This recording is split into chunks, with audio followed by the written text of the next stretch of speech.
In Botswana, according to a report by the United Nations Population Fund, complications from abortion remains a leading cause of maternal mortality, accounting for 23% of all maternal deaths, and is consistently more than double the Sustainable Development Goal target of a maximum 70 maternal deaths per 100,000 live births. First things first, I should probably say I'm pro-abortion. I know some people say they're pro-choice, but it's not just about the choice for me. I think abortion should be one of the biggest choices that everybody has. People who live in the margins tend to often find themselves not able to vocalize their injustices or inequities that they experience. And so I think this has been quite integral in recognizing that many women and girls live in the margins, particularly those who have to turn to backdoor abortions. And why do I say this? Because countries like Botswana that have inherited certain colonial laws still have very restricted provisions where abortion is allowed. And I think for me, it's recognizing that it's largely structural. It's structural because there are harmful gender norms that are perpetuated, not just in communities. Also noting that Botswana is a dualist legal system, so we heavily rely on community structures that include the customary court, our kotlas. And so recognizing that these harmful gender norms permeate beyond just community, even beyond customary courts, and even national governments, and essentially globally. We're recognizing how patriarchy, privilege, and power is often used as a tool to police the bodies of women and girls in their diversity. And I think for me, what's important is in recognizing that beyond just harmful gender norms and legislature, is recognizing that there are certain practices, traditional practices, idioms, language, and I think even to some extent gatherings that tend to obviously regress. And so what does that then mean? It means that you aren't allowed to have conversations around abortion. You aren't allowed to have conversations around some of the complications that come with pregnancy. And so I think for me, it's very important just recognizing that essentially it's an individual who has to go against all odds to have to seek some form of assistance with regards to abortion. We talked to Maria and Vicky, who share their experiences of the abortion methods they used to get rid of their pregnancies. Here is what the two women say. First, they gave me 4. And first they gave me 4. They didn't work because I had to go. They just told me what to do. I had to go and insert the pills myself. And then they said after certain hours, it should start showing signs of me being in labor. And then I went the whole day. It didn't work. So I called them. Then I said, there is nothing that is happening. I'm just normal. Everything is just as it is. And then they said, no, maybe you miscalculated. So here's what we're going to do. You were just going to add just a little bit of money and then we give you a higher dose. And then they came, they gave me the dose and they went back. So I used the higher dose and then that's when I started to feel something. Maybe a few hours later, maybe 3 or 4 hours later, that's when I started to feel some cramps, the pains. That's when I could start feeling that now I'm in the process of whatever is inside of me, of it going out. Like Maria, Vicky too had a backstreet abortion, but she did not use tablets. She used a traditional method. No medical care was given to her. Vicky, who is now a beautician, aborted in her early 20s. She is now 46 years old, yet she remembers the incident like it was yesterday. She was raped by her uncle. Life was tough for Vicky, and her uncle's wife took her in to look after her. The uncle took advantage of the situation and sneaked in her room and raped her. Few weeks later, she discovered she was pregnant from the rape. She could not tell anyone but a friend who offered to help her terminate the pregnancy. She aborted using a branch of a tree. She does not know the type of the tree that was used, but it was a stem, same length as that of a matchstick. She just took a branch of a tree. She knows the type of a tree, I don't know. And then she told me to insert it. Yeah, it's just a small stem that you just measure the matchstick and then you insert it. Yeah, because the reason is the womb doesn't like something smelly. So once you insert it and it smells that one, it will open the mouth. Yeah. I just insert it like in the morning. And then when I woke up tomorrow, the things were already in the passage to come out. So in the night, I was just having the pain. Yeah. Afterwards, I just told her that the things worked, the things are out, and then she gave me again the other medicine to drink to clean the womb. The Namibian government has ratified the African Charter on Human and People's Rights on the 30th of July 1992 and the Protocol to the African Charter on the Rights of Women in Africa the 11th of August 2004. But has the country made progress when it comes to the Maputo Protocol? I think services should be accessible. And the challenge when we have commodity shortages on family planning, there are possibly immediate consequences. If somebody is seeking a particular service because she doesn't want to fall pregnant and the product or the commodity isn't available, we'll be seeing that person 9 months later looking for additional services. So I think we should be able to provide the services for women as they seek them, particularly when it comes to prevention. I'm a big believer in prevention. When we start talking about things like abortion, it's because we failed on prevention. So where it's possible to provide the solutions that are needed early, they should be available. Although the current commodity problem has a particular problem relating to procurement issues.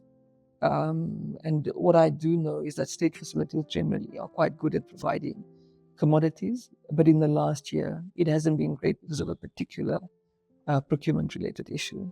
But just on the Maputo Protocol, and maybe unrelated, but also related to this topic, is in political science, there's a concept called the Overton window. The Overton window is about legislation being able to pass when there's a certain level of acceptance from the community, from the people themselves. And what we may be seeing globally in many discussions is a backlash towards legislation or policies that communities are not ready for. So it is important to check where the Overton window's opening is. Is society ready for abortion or not? Don't push things that societies are not ready for, because there is a backlash, there are consequences. And the question is really out, is Namibia ready or not? If it's not ready, don't push it. If it's ready, then take a decision on whether it's the right healthcare decision. I look at it purely from a healthcare perspective. I look at it from a woman's health perspective, but I'm always cautious not to impose my views on other people. And I think this is probably a message to everybody. Whatever our personal views are on the topic, we should be careful, particularly when we have public trust and responsibilities, to impose whatever our personal views are. It should be evidence-based. We should be looking at the statistics. And this particular topic is about healthcare. What are healthcare professionals saying? What is the experience of our healthcare framework? What are doctors saying? I'd be very interested to hear what doctors are saying. I'd be very interested to hear what women themselves who are affected by it. I'm hitting 50 soon. This is not a topic that affects me biologically. It's a topic that affects me maybe as a Christian. But do I have really the ability to impose my view on young women whose lives, experiences, and realities are different from mine? The answer to myself is no. And we should all ask ourselves that question. Illegal abortion is most common in developing countries. Developed countries, as the word goes, they've gone through it all, if you would say so. They've gone through the challenges and they've come to understand the importance of legalizing abortion. I think, first of all, like I said, people change their minds Yes. when they get pregnant. Either they not planned it, or they planned it and then along the line they change their mind about carrying the pregnancy further. So basically the first step people probably do is to research. How do I terminate a pregnancy? Or to ask friends, how do I terminate a pregnancy? So there's a whole lot of theories, and some true and some false, that we find in the streets. Okay, some people go drink safe, drink Fanta mixed with salt. Some will say, there's this lady there who will give you whatever. And there's this, so there are this guy who sells these tablets. So you will find out that most people find different routes to do these illegal abortions. Yeah.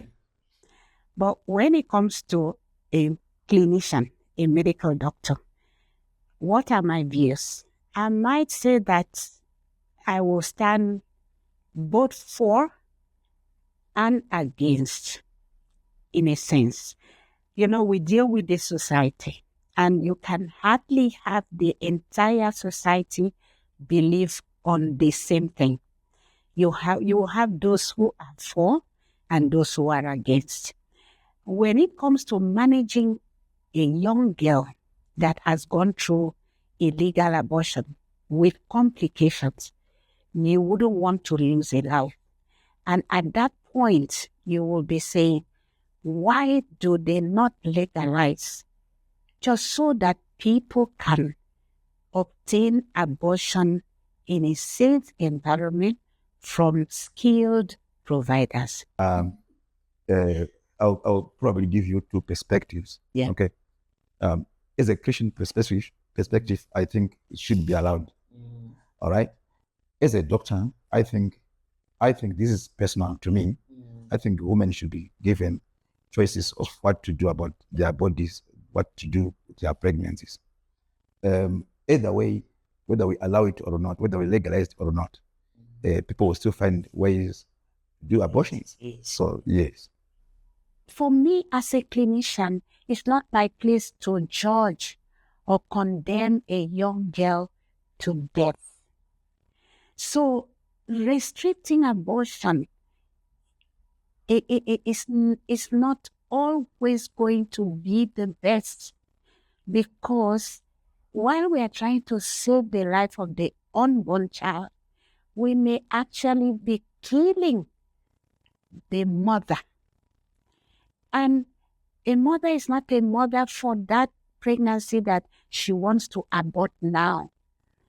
If she could abort safely, she might just become a mother for another child tomorrow.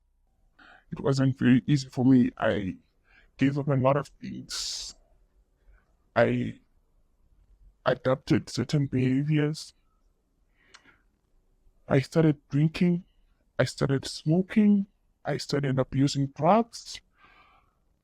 I was even negligent with a lot of things. Even my own family, my own children, my own siblings, everything. Because I just felt, I don't know how I really felt, useless maybe. And I was just draining in this whole pain that even if I want to try and explain it to the next person, or no matter what I will say or how I will say it, there's this whole nip that even today, even if I talk about it, I feel nobody will ever understand. And yes, maybe they can just be me. Just maybe. That's how I felt. No, I just began to hate men, that's all. any man that comes closer to me, I just feel that men are the same. Yeah. I can date, but it doesn't last because I don't have any feeling for men anymore. It's just this hatred, just the hatred in me. Even when the men come closer to me, like, I don't know how to explain it, but I don't feel them anymore. Yeah. Whether one likes it or not, there are risks involved in backstreet abortion. The healthcare workers explain some of the dangers these women face, both physically and emotionally. Okay, let's start with the physical consequences. All right, let's say because this is illegal, probably 60% of women will find themselves doing abortions in an unsafe way. So the first thing that you should know is when done in an unsafe way, people contract infections in their uteruses, in their tubes, which might make them not give birth in the future. And then for some, they can bleed quite a lot during the procedure, which might result in them being hospitalized, which might result in their uteruses being taken off, like during an operation, because it will be damaged. So that's the physical consequence of illegal abortions. And then we come to the emotional part. Yes, some women will live with regret after doing an abortion. Maybe they've gone for a sonar, they've seen their baby in a 3D or on a picture, and then this can stick in their minds. Guilty can still remain for a long time for them. And some will need counseling after that, so it's not easy. So emotional stress is there because remember we start with basic primary school and people fall by the wayside, either because there was no money to go further. And the next thing is marry. It's always starting like that. Hey, here is a man, marry. You sleep, you get pregnant, no lobola paid. As time goes on, you find your classmates that were lucky. Either there was family planning or there was a complete family, mother and father, that were there guiding and helping. And now your classmate is a lawyer. Your classmate is a doctor. Your classmate is a journalist. Your classmate is a school principal. Your classmate is wherever, successful. And you are stuck with 3 children, 4 children, to many fathers that you don't even see. So there is that emotional pain of not having had the opportunity to hear about family planning, to access it freely. What are some of the contributing factors to unsafe abortions in Botswana? And what does the sexual reproductive healthcare landscape look like in the country? I think the truth of the matter is that Botswana has been, because of our HIV pandemic, we've been very aggressive about sexual reproductive health rights. But the gaps are definitely there and they are big, right? You talk about access to birth control, for example. Some clinics have it, some clinics don't. And I mean, that's a problem that the healthcare system in Botswana is facing in general. Medication just isn't in the clinics, or the options are limited. Clinics are not youth friendly. The nurse is your aunt Simangman, right? You realize, this person might tell my mom that I was here. You're not really sure if you actually have doctor-client privilege and all of that. And so young people don't go to clinics. I mean, but also just knowledge, right? A long time ago, I feel like we were a little bit more aggressive with our family planning education. And it hasn't been a priority in the past couple of years. And so young people don't know what they have the rights to and what they can ask for, 1. 2, there are also a lot of myths around birth control, right? So I think, yeah, it's the first is really speaking to harmful gender norms. So what does it mean in the context of, needing that health? I mean, abortion is a health right, right? And so in a country like Botswana, where socioeconomic rights are not justiciable, so essentially the right to health is not guaranteed in our constitution, that means that, women and girls are often have to resort to unsafe abortion or backdoor abortion. I think one other element that's quite important to recognize is the fact that, even from a policy framing perspective, the very same bureaucrats who design some of these policies and procedures do not believe in abortion as a human right. And I think it's very important because then that means those who have to practice in health facilities then don't obviously share the same beliefs as many activists do. And I think this is important because we have so many people that are coming back and saying, obviously, it's not allowed, it's not permitted, and there are many other determinants, inclusive of the ability to actually seek those services outside the country or in some private facilities where they know that they have some element of social or economic power to get them that kind of access. And so I think it's a poverty issue, it's a gender disparity issue.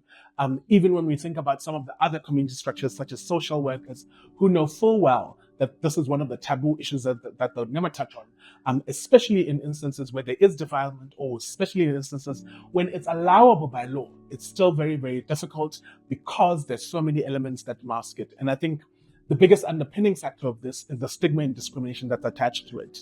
There's an element of shame. There's an element of not only just feeling embarrassed, but also the inability to get the kind of information that you need because someone will already rebuke the option or the possibility for you. Yes. So one thing I want to make clear, Beefree has got nothing to do with abortions. We often get misunderstood on that point, and I don't want that point to be misunderstood in this conversation. And even when we're talking to young people about sex, the frank conversations, we let them lead the discussion.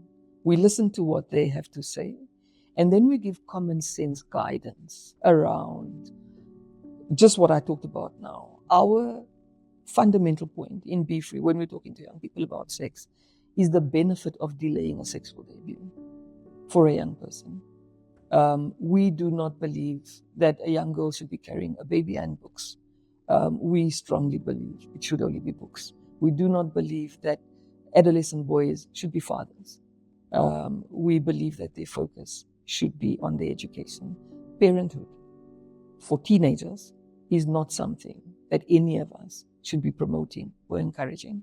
And that's the reason why we speak openly and provide services in relation to non-judgmental sexual education, where we allow them to talk, and we also give our views from a non-judgmental perspective. The second thing that we do, we have an adolescent-friendly clinic where we do provide contraceptives to young people. We speak to them about the advantages, the disadvantages. We give lots of adolescent-friendly related methods. Implants, for instance, are very popular. We do that for free because it does enable young people for quite a period of time not to have to worry about falling pregnant. But then we remind them the problem is not just pregnancy, it's also HIV. Adolescents on this continent have, particularly adolescent girls have 3 times a higher chance than contracting HIV than their male counterparts of their same age. This is a problem for me. And so we don't just talk about avoiding pregnancy. It's also about avoiding STIs. It's also about avoiding HIV and the consequences that has. It's also about the consequences, both physically and mentally, about early parenthood, particularly in low-income environments. And then lastly, the point that I have, which is something that I struggle with personally, is our laws are restrictive only for the vulnerable and only for people who can't afford certain services. The challenge that I have is there must be equity in our law. If our law is such that the wealthy can afford to take their children to South Africa or convince doctors even locally to assist their kids, then we're saying that these laws that we're talking about from a moral perspective are only applicable to those who can't afford to get things done elsewhere.